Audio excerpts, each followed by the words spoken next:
राधा स्वामी जी, राधा स्वामी जी। एक बार एक हिरण जंगल में प्यास से व्याकुल इधर-उधर भटक रहा था। तभी उसे सामने एक नदी दिखाई दी। वह जैसे ही पानी पीने के लिए नदी में झुकता है, अचानक उसकी नज़र दाईं ओर जाती है, जहाँ एक शिकारी तीरकमान साधे खड़ा था। हिरण घबराकर बाईं ओर देखता है तो वहाँ एक भूखा शेर उसे घूर रहा था। अब उसकी हालत और खराब हो गई। हिरण ने पीछे मुड़कर देखा तो जंगल में भयंकर आग लगी हुई थी। अब वह जाए तो जाए कहाँ? आगे नदी थी, दाईं ओर शिकारी, बाईं ओर शेर और पीछे जलती हुई आग। वह पूरी तरह से फंस चुका था। कुछ देर सोचने के बाद उसने निश्चय किया, अब जब बचने का कोई रास्ता नहीं है तो क्यों ना पहले अपनी प्यास बुझा लूं। यह सोचकर वह बेझिझक पानी पीने लगा। अभी अचानक बादल घिर आए और तेज बारिश शुरू हो गई। बारिश से आग बुझ गई, जिससे हिरण की एक चिंता खत्म हो गई। दूसरी ओर शिकारी ने तीर छोड़ा, लेकिन बारिश के कारण उसका निशाना चूक गया और तीर जाकर शेर को लग गया। घायल शेर गुस्से में शिकारी पर टूट पड़ा और इस तरह हिरण की जान बच गई।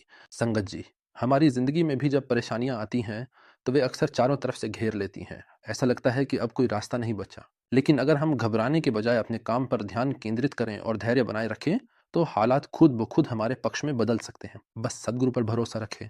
जब भी जीवन में कठिनाई आए, यह मत सोचें कि आप अकेले हैं। सतगुरु हमेशा हमारे साथ हैं। वही रास्ता बनाएंगे, वही संकट हरेंगे और वही हमें मंजिल तक पहुंचाएंगे। इसलिए धैर्य रखें, सतगुरु का नाम जपें और निश्चिंत होकर आगे बढ़ते रहें, क्योंकि जहां सतगुरु हैं वहां संकट टिक नहीं सकते।